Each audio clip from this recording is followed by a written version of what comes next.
¿Qué es un juez penitente? Ah, le he dejado intrigado con esa historia. No puse en ello malicia alguna, créame, y puedo expresarme con mayor claridad. En cierto sentido, eso forma parte incluso de mis funciones. Pero en primer lugar, tengo que exponerle cierto número de hechos que le ayudarán a comprender mejor mi relato. Hace algunos años yo era abogado en París y un abogado bastante conocido. No le he dicho mi verdadero nombre, por supuesto. Yo tenía una especialidad: las causas nobles, el huérfano y la viuda. Como suele decirse, no sé por qué, porque en definitiva hay viudas abusivas y huérfanos feroces.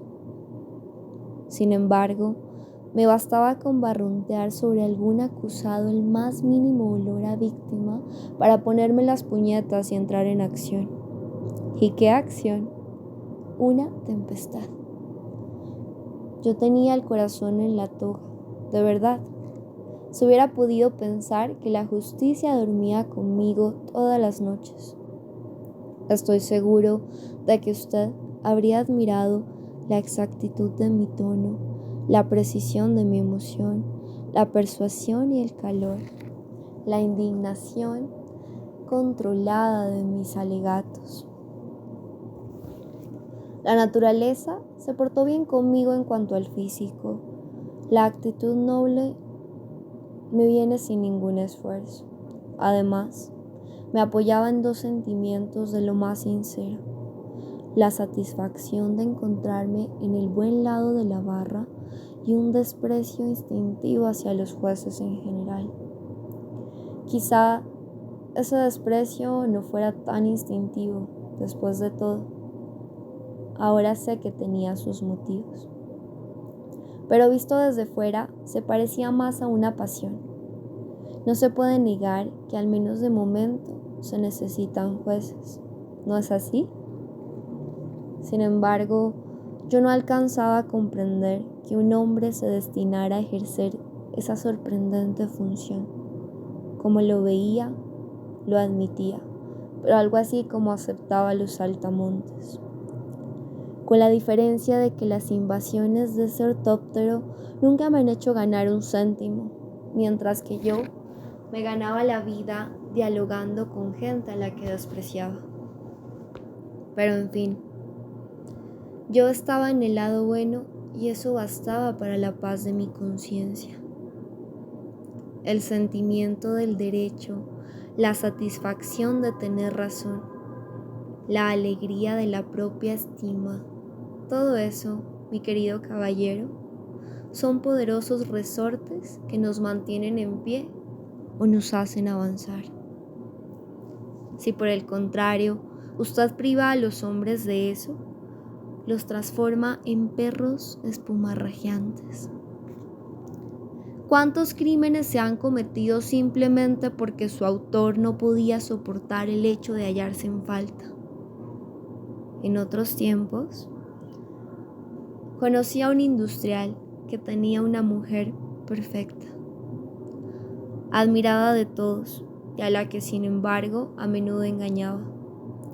Ese hombre rabiaba literalmente al sentirse culpable, al hallarse en la imposibilidad de recibir o de otorgarse un certificado de virtud. Cuantas más perfecciones mostraba su mujer, más rabioso se ponía. Al final, la culpa se le hizo insoportable.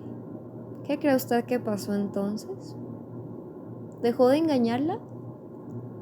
No, la mató. Así fue como entré en relación con él. Mi situación era más envidiable. No solamente no corría el riesgo de sumarme al campo de los criminales, en particular, no había ninguna posibilidad de que matara a mi mujer, yo era soltero, sino que además me encargaba de su defensa, bajo la sola condición de que fueran buenos asesinos, lo mismo que otros son buenos salvajes. La manera misma que yo tenía de llevar esa defensa me procuraba grandes satisfacciones. En mi vida profesional era verdaderamente irreprochable. Nunca acepté un soborno, por supuesto, y tampoco me rebajé nunca a realizar solicitud alguna. Y algo más raro todavía, nunca me consentí halagar a ningún periodista para ponerlo de mi parte, ni a ningún funcionario cuya amistad me pudiera ser útil. Tuve incluso la suerte de que en 2 o 3 ocasiones me propusieran para la Legión de Honor, lo que pude rehusar con una dignidad discreta en la que yo encontraba mi verdadera recompensa. En fin, nunca hice pagar a los pobres y no fui proclamándolo a los 4 vientos. No crea usted, mi querido caballero, que me jacto de todo eso. Mi mérito era nulo. La avidez, que en nuestra sociedad ocupa el lugar de la ambición, siempre me ha hecho reír. Yo apuntaba más alto. Verá usted que, en lo que me concierne, la expresión es exacta. Pero juzgue usted cuál será mi satisfacción. Yo gozaba con mi propia naturaleza y todos sabemos que en eso se basa la felicidad. Aunque para apaciguarnos mutuamente, a veces finjamos condenar esos placeres calificándolos de egoísmo. Al menos gozaba de esa parte de mi naturaleza que reaccionaba con tanta precisión a la viuda y al huérfano que terminaba, a fuerza de ejercitarse, por reinar sobre toda mi vida. Por ejemplo, me encantaba ayudar a los ciegos a cruzar la calle. En cuanto veía de lejos un bastón que titubeaba antes de cruzar, me precipitaba y me adelantaba a veces por un segundo a otra mano caritativa que ya se tendía. Apartaba del ciego cualquier otra compasión que no fuera la mía y le conducía con mano firme y cariñosa por el paso de peatones entre los obstáculos de la circulación hacia el puerto tranquilo de la acera de frente, donde nos separábamos mutuamente emocionados. Y del mismo modo, siempre me ha gustado informar a los transeúntes en la calle, darles fuego, echar una mano a los carruajes demasiado pesados, empujar un automóvil averiado, comprar el periódico de un miembro del Ejército de Salvación o las flores a la anciana florista aún sabiendo que las robaba en el cementerio de Montparnasse. También me gustaba, esto es más difícil de contar. También me gustaba dar limosna. Uno de mis amigos, gran cristiano, reconocía que la primera sensación que se siente al ver a un mendigo acercándose a la propia casa es desagradable. Pues bien, yo era aún peor. Yo me regocijaba. Pero dejemos eso. Hablemos más bien de mi cortesía. Era célebre y sin embargo indiscutible. En efecto, la educación me procuraba grandes alegrías. Si algunas mañanas tenía la suerte de ofrecer mi sitio en el autobús o en el metro a quien todas luces lo merecía, o recogía algún objeto que se le caía a alguna anciana y se lo devolvía con una sonrisa que tenía muy bien aprendida, o simplemente si cedía mi taxi a una persona con más prisa que yo, mi jornada se iluminaba. Tengo que decir que incluso me alegraba en esos días de huelga de transportes públicos que me procuraban la ocasión de ofrecer sitio en mi coche. En las paradas de los autobuses, a algunos de mis desdichados conciudadanos que no podían regresar a sus casas. En fin, dejar mi butaca en el teatro para permitir a una pareja acomodarse juntos o colocar en un viaje las maletas de alguna joven en la red demasiado alta para ella. Eran otras tantas hazañas que yo realizaba más a menudo que los demás, por estar más atento a las ocasiones de poder hacerlo y porque ello me deparaba un placer que yo paladeaba con mayor gusto. Tenía por ello fama de generoso, y en efecto lo era. He dado mucho, en público y en privado. Pero lejos de sufrir cuando tenía que separarme de algún objeto o de una suma de dinero, obtenía con ello placeres constantes, el menor de los cuales no era una suerte de melancolía que, a veces, nacía en mí, considerando lo estéril de esas donaciones y la probable ingratitud que engendrarían. Tanto gusto me proporcionaba dar algo que detestaba que me obligaran a ello. La exactitud en las cosas de dinero me aturdía y me prestaba a ello de mala gana. Me gustaba ser dueño de mi liberalidad. Esos no son más que pequeños rasgos, pero le ayudarán a comprender los continuos deleites que salpicaban mi vida y sobre todo mi profesión. Por ejemplo, que la mujer de un acusado al que hubiera defendido únicamente en virtud de la justicia o de la compasión, quiero decir, gratuitamente, me abordara en los pasillos del Palacio de Justicia. Oír decir a esa mujer que nada podría compensar lo que uno había hecho por ellos. Responder entonces que era lo natural, que cualquiera habría hecho lo mismo. Ofrecer incluso una ayuda para capear los malos días venideros y, en fin, cortar después las fusiones y conservar así el tono adecuado. Besar la mano de una mujer pobre y cortar allí. Créame, mi querido caballero, que eso es llegar más alto que cualquier vulgar ambicioso y alzarse hasta ese punto culminante donde la virtud solo se nutre de sí misma. Detengámonos en esas cumbres. Ahora comprenderá lo que yo quería decir cuando hablaba de apuntar más alto. Me refería precisamente a esos puntos culminantes, los únicos en los que yo puedo vivir. Sí, jamás me he sentido a gusto de no ser en situaciones elevadas. Tenía necesidad de estar por encima, incluso en los detalles de la vida. Prefería el autobús al metro, los coches de punto a los taxis, los áticos a los entresuelos.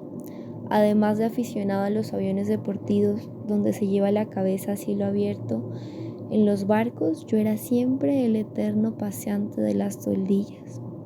En la montaña escapaba de los valles encajonados para subir a los cerros y a los collados. Yo era hombre por lo menos de pinillanura. Si el destino me hubiera obligado a escoger un oficio manual, tornero o chapista, ¿puede usted estar seguro de que habría escogido subirme a los tejados y trabar amistad con el vértigo? Las bodegas, las entinas, los subterráneos, las grutas me daban espanto. Profesaba incluso un odio especial a los espeleólogos que tenían la desfachatez de ocupar la primera página de los periódicos y cuyas proezas me asqueaban. Esforzarse por bajar a la cota -800, corriendo el riesgo de encontrarse con la cabeza atascada en una chimenea rocosa. Un sifón, como dicen esos inconscientes. Me parecía una hazaña de gente pervertida o traumatizada. Había algo criminal en ello. Muy al contrario, un balcón natural o 500 o 600 metros por encima del mar, todavía visible y bañado de luz, era el lugar donde yo respiraba mejor, sobre todo si me hallaba solo, muy por encima de las hormigas humanas. me explicaba fácilmente que los sermones, las predicaciones decisivas o los milagros del fuego se hayan producido siempre en alturas accesibles. En mi opinión, nunca se ha producido ninguna meditación en los sótanos o en las celdas de las cárceles, a menos que se hallen situadas en una torre con amplia vista. Allí se enmonece.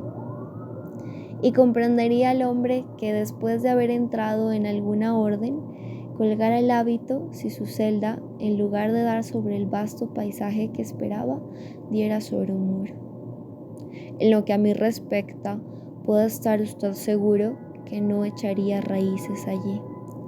A cualquier hora del día, en mi fuero interno y en mi compañía ajena, yo escalaba las alturas, encendía allí fuegos visibles y un jubiloso saludo se elevaba hasta mí.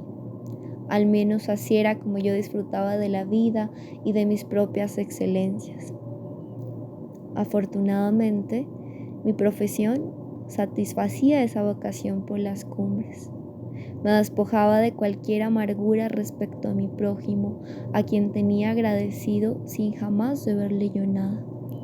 Me situaba por encima del juez, a quien yo a mi vez juzgaba, y por encima del acusado, a quien obligaba al agradecimiento. Calibre usted bien eso, mi querido caballero. Yo vivía impunemente. No me concernía ningún veredicto. Yo no estaba en el estrado del juicio, sino en algún lugar de la bóveda, como esos dioses que de vez en cuando se hacen bajar por medio de una máquina para transfigurar la acción y darle sentido. A fin de cuentas, vivir por encima sigue siendo la única manera de ser visto y saludado por una mayoría. Por otra parte, algunos de mis buenos criminales obedecían, al matar, al mismo sentimiento. En la triste situación en que se encontraban, la lectura de los periódicos les proporcionaba sin duda una suerte de desdichada comprensión. Como otros muchos hombres, no podían soportar el anonimato y en parte esa misma impaciencia les había podido conducir a los peores extremos. En resumen, para ser conocido basta con matar a la portera. Desgraciadamente, se trata de una reputación efímera, dado el gran número de porteras que merecen y reciben una cuchillada.